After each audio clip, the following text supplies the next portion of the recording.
Hi, this is Heather from the Old Schoolhouse, and you are watching the History of Homeschooling. With me today is Israel Wayne of MiCHN, the state homeschool group of Michigan. Thank you so much for joining me today, Israel. Oh, it's a blessing to be with you. So, I would love if you could share with us a little bit about MiCHN and your involvement with the group. Well, our organization, Michigan Christian Homeschool Network, has been serving homeschooling families in Michigan since 1984.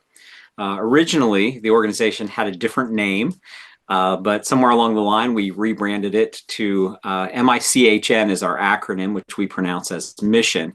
But the organization has had different leadership over time, but it is today a all volunteer 501c3 nonprofit organization, and I have been serving for about a decade, maybe a little bit more, and I'm currently serving as the vice president for the organization. Wow, so it's been around a long time, and I'm sure the needs of homeschoolers have changed over the years. Can you maybe share a little bit the need for the group in the beginning and how it helped homeschoolers and what it's become today? Yeah, so early on in the 1980s, there was a policy that you could kind of homeschool if you were a certified teacher and created your own private school that you could teach your children at home. But as you know, most parents don't happen to be certified teachers, and creating their own private school can be a little bit cumbersome. And so there were families who began home educating in the early 1980s, as many did all around the country. And they didn't know that they were in violation of compulsory attendance laws. So they began having truancy officers show up at their door and tell them that they were violating the law, and they were facing jail time, actually, and in some cases, threats of having their children removed from their home and having their parental rights terminated and their children sent to foster care. It was a really intimidating time. And so some of those early families include the DeYoung family and another family called the Bennett family. In 1984 and 1985, they were prosecuted for teaching their own children in their own home. And I think it's so important that we tell these stories because so many of the new homeschoolers don't realize that homeschooling has only been legal in a lot of states here in the United States since about the early 1980s to in some cases the mid 1990s. And Michigan was one of the most difficult states to home educate. In fact, a lot of families were being prosecuted, and the DeYoung family ended up spending about 9 years in court battling for their right to be able to teach their own children. And so it wasn't until about 1993 when they were able to get a Supreme Court case that recognized their right to teach their own children, that things began to open up. And then the next year, 1994, we were able to get a law that was passed recognizing home education. But the compulsory attendance laws that were instituted by Horace Mann originally in Massachusetts in 1852 spread to almost every state in the Union by 1900. And so it kind of created a government monopoly, that you Mhm. couldn't teach your own children at home. You had to send them to an institutional government school. And then over time, other groups began to fight for their right to opt out of the compulsory attendance laws. So, given a little bit bigger national scope, in 1925, the Catholics were able to fight a case called Pierce versus Society of Sisters, and they gained the right to break away from the government system and form their own Catholic parochial schools. And then it wasn't until 1972 that the Amish in Wisconsin versus Yoder fought a Supreme Court case and won, and were able to start their own parochial church schools. And so it was actually some of those cases, the Catholic case, the Amish case, and then some of the later cases related to Christian schools that created a legal precedent that groups like Homeschool Legal Defense Association and others were able to use in cases like the DeYoung case specifically to fight for religious liberty. So the DeYoung case particularly was a religious liberty case because they claimed to have a religious conviction that they needed to teach their own children at home. And so thankfully it took 9 years, but the courts recognized their religious conviction and gave homeschoolers then an exemption from the compulsory attendance laws as well. Right.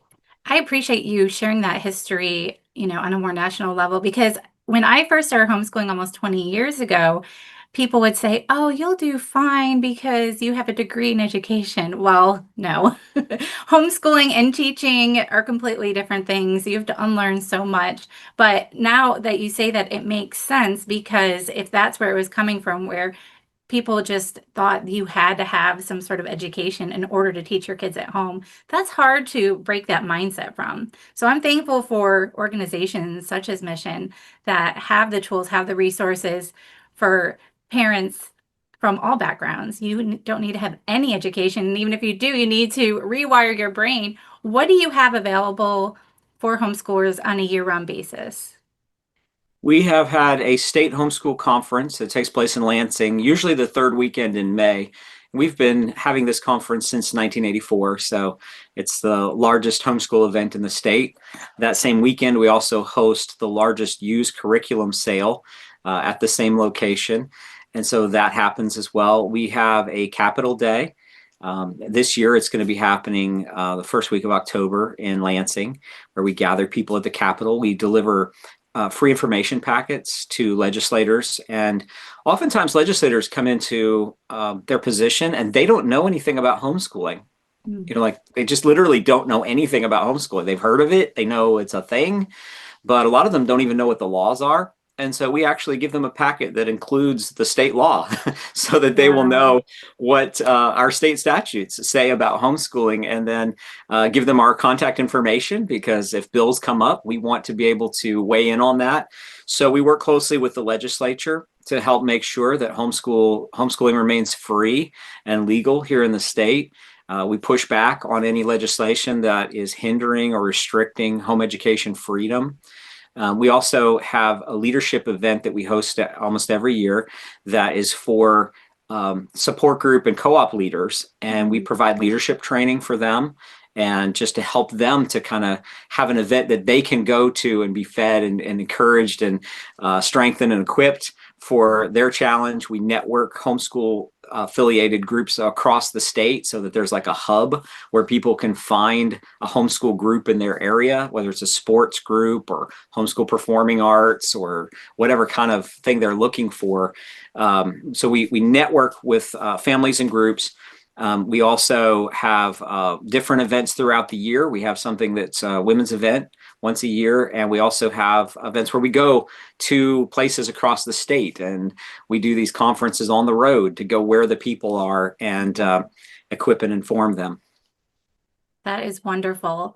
Now, if we have some new homeschoolers in your state just starting out this year, do you have any advice or recommendations that you would want to give to them?